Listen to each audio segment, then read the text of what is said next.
This is, I know the second day, I guess we did birth order the other day. I had a student in my sociology class this morning said, well, can I type it up? And I said, well, the research suggests that you'll score better on your assessments if you do paper pencil than if you type. And they asked the question, why? And I gave them the explanation. The research says that when you type, you can type faster than you can write, right? So what happens is, you type everything down that's up there on the board, and you feel good about yourself, right? It's that sense of relief that I got everything written down. But the reality is, whenever you write paper pencil, you can't go so fast, and you can't get everything down. And that's actually a good thing, right? Then you have to start flexing your mental muscles, and you have to consider what is most important. What do I need to write down? And once you flex your mental muscles, you go through that struggle, what happens is you attach things to the concepts while they're going in to your memory bank, right? Then when it comes time for assessments, you can start grabbing onto those attachments that you put to those memories, and you can bring it back to the forefront of your mind, right? So the struggle is what we want. You understand what I'm saying? We want the struggle. If it's too easy, then it's not going to stick. So we want the struggle. All right, so goals. Today. We already did our psychology versus common sense. You guys remember that from last week? All the answers were what? False. All of them were false, and then we figured out because of our low scores, that tells us what? Is psychology common sense? No, it's a little bit more than common sense, right? When you start to apply scientific research to the study of human behavior, sometimes you start figuring out some things that, not as obvious. It's not as obvious as we originally thought, okay? So, what makes psychology a science? It's the application of the scientific research method. Okay? If we didn't apply the scientific research method to the study of human behavior, then what we're talking about would really be classified more as philosophy, right, than an actual science. Sound good? So to make it a science, you've got to use the scientific research method. And it is the most objective way of obtaining knowledge. And on Friday we had our Bellwork quiz. Remember we talked about objectivity versus subjectivity. So to try to make it as objective as possible, we apply the scientific research method. Okay? So what are the steps to the scientific research method? First off, you start off with a hypothesis, then you develop theories, then you start to test your theories, and then we try to replicate. Okay? Replication is extremely important. If you don't replicate, then we can't know for sure with confidence that what you just came up with is factual or objective. Okay, and that's happened before as well. Okay. There are some key terms here that I want to pull out that are precursors to some assessments or test questions here that'll help you out. Okay, I use a lot of one-word definitions to make things simplified. So the first one, hypothesis. The key word here for hypothesis is prediction. So you remember, write prediction at the side of hypothesis. Okay. So we're coming up with our hypothesis. We're looking at human behavior. And we're trying to predict what's going to happen. Okay. Then you're going to develop your theories. Another P word to differentiate hypothesis from theories. These are principles. Sound good? Principles by which we're going to base our prediction off of. Okay? So this is not principle like principal head of the high school. These are principles as in, like, I wouldn't say laws, but, thoughts, ideas that you're going to build off of. Okay, so then you test your theories, and then we replicate. Okay, don't want to show too many examples about replication, but we're going to get to one here in just a second. Okay, I want to present to you a scenario. Who's a better driver, males or females? Females are better drivers. Okay, so how do you know that females are a better driver? If we're going to use the scientific research method, what would that look like when it comes to answering that question of males and females? Who's better drivers? They pay less for insurance. They pay less for insurance. Okay, so we've got a lot of information that's out there that can help us to get a pretty good understanding. Evidently, insurance companies are doing applying the scientific research method, and they got a pretty good understanding that females are better drivers than males, right? Because females don't have to pay as much as males do, okay? Especially early on. Now, dig a little bit deeper. Why do you think that is? Why are males more reckless than females? What do you think? Well, I was going to say, well, because we spend more time on the road, so there might be a higher. Oh, he's got justification and rationalization, right? He's trying to save some type of self-esteem as a male himself, right? He doesn't want to. I'm pretty sure Mr. Glass told us. He doesn't want to admit that Mr. Glass doesn't want to admit that he's a bad driver either. All right, so that may be true. All right, there may be some scientific evidence there. You know, culturally speaking, if you have like a married couple, you know, the husband is most likely to end up in the driver's seat while the wife in the shotgun seat there, right? Joel? Most typically, females get in more accidents, but males get in more serious accidents. Is that right? Okay, interesting. So the cost of the ramifications there are more extreme than with males, okay? All right. Where'd you get that information from?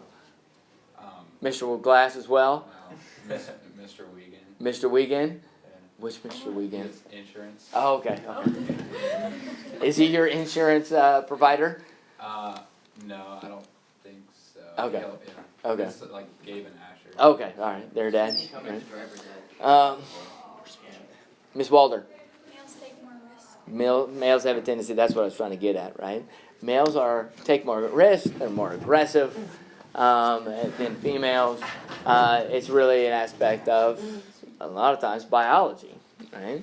Biological makeup there plays a leading role, okay? All right, so that's what a psychologist would do then. You know, you take a question, related to human behavior, like driving and who's a better driver, and then trying to apply the scientific research method to get some actual information there. All right, so these are our 4 goals again: description, explanation, prediction, and influence. And what we're going to do for a moment is we're going to go through each one, and I want to give you some examples from in psychology and to see how they're applied. Sound good? All right. With the description goal of psychology, what's a psychologist trying to do is they're simply trying to answer the question, what occurred? What's going on here? Okay? And that's it. Okay? Sometimes students, they look at the description goal and they say, well, that's not enough. I want to know why. Well, we'll get to the why a little bit later on. Okay? With the description goal, it's just sometimes what we see is what's in front of us is really skewed. Our perception is skewed sometimes. Okay, so I'll give you an example with the application of the description goal. You guys ever heard of subliminal messages before? Anyone want to describe what subliminal messages are, Mr. Flanagan? Yes. Yeah. Mother actually typed this. Uh-huh. I work at Walmart. Yeah.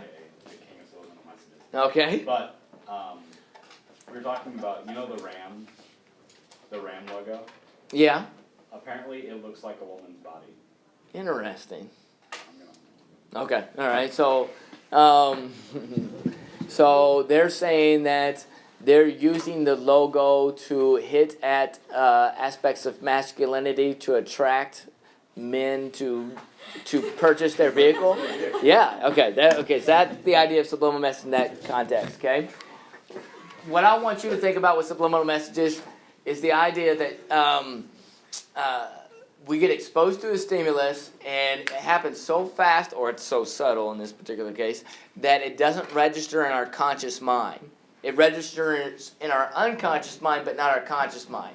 You guys remember talking about Freud last week and the metaphor that our mind's like an iceberg? So here's the iceberg, and here's our unconscious mind, which is huge according to Freud, and then the tip of the iceberg is our conscious mind. Okay, so subliminal messages are, again, stimuli or a stimulus that we're exposed to that either happens so quickly or so subtly that it registers here but not here. So we're not consciously aware of it. Sound good? But if it registers here, the idea behind subliminal messages is that eventually it can work its way up here and influence our behavior. Okay? So let me explain this, what's going on here. You have to go as well? Okay. So back in like the 1940s, 50s, or 60s, it was around that 30-year window, there was this guy who wanted to do an experiment, study on subliminal messages, so he went to a movie theater, and he took this instrument, and what it did was during a movie, it would project an image up onto the screen. However, the image was up there so fast that according to his theory was that nobody could consciously detect that the image was there. All right? But unconsciously, their unconscious mind would pick up on it. Sound good? So they're not aware that it's there, but it's there. So it'd go up like there's 1/100th of a second or something like that. Flash up there. Okay? He flashed 2 images throughout a couple movies. One of them was thirsty, drink Coca-Cola. Thirsty, question mark, drink Coca-Cola. And the other one was hungry, eat popcorn. Okay, hungry, question mark, eat popcorn. Sound good? And so what he did was he measured Coca-Cola sales and popcorn sales prior to exposing his audiences, his subjects, to the subliminal messages, and then he measured them after exposing them to the messages. According to his research, popcorn sales and Coca-Cola sales went up significantly. Right? So he published his research, right? And when this information came out to the public, everybody, freaked out, because the idea is that if advertising agencies could get a hold of this stuff, then what would happen is we would be exposed to commercials, at home, and all of a sudden we'd start buying products that we wouldn't necessarily consciously want to get, right? And it would affect our, finances, really, and our decision-making ability, okay? So, even congressmen got worried, and they started to, create legislation that would restrict subliminal messages on television or on the radio that way, okay? So there's other researchers that came along, and they looked at his research, and they wanted to try to replicate it, right? They wanted to try to do it on their own. And so they worked and worked and worked, and they could never replicate his results, right? So they go back and they ask him, how did you get the results that you got? This is years afterwards, and then eventually he came forth with the honest answer, and he said he skewed the results, right? He wanted to make a name for himself, and he did skew the data there at the end, right? So that's why replication is so important. Sound good? With research. So describing what is going on, that's the idea with subliminal messages. I had an example there to show you. Maybe at the end of class I'll show you a specific example of subliminal messages. It was in a political ad from many years ago. All right, the second goal is explanation. And this is where we get to the answer, why. Why did it happen? Why did it occur? Okay?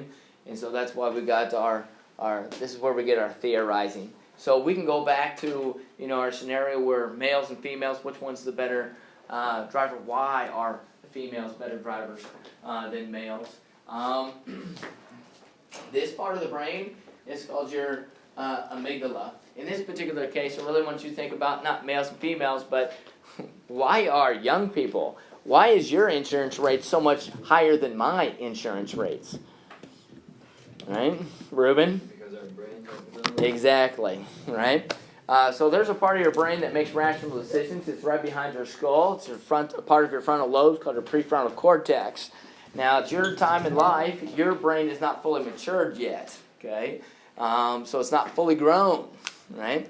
As a result of your prefrontal cortex not being fully matured, you resort to a different part of the brain to make decisions, and that's called your amygdala, right? Your amygdala is part of your midbrain, and it has a tendency to be the emotional center of our brain, right? And it has a tendency to make some irrational decisions sometimes, okay? I'll give you an example. Sometimes, high school students, you see it every once in a while. They'll have some relationship with a significant other, and then, they break up. And then one of those that were in the relationship, you look at them and they're really, really depressed, right? They're really, really depressed, and they're, making statements like, I'm not sure if I can go on. It's getting the best of them that way. And the reason for that is because, they're thinking with their amygdala, right? They're irrational with their responses. right? Especially after you find out that they've been only going out for like a week, something like that, right?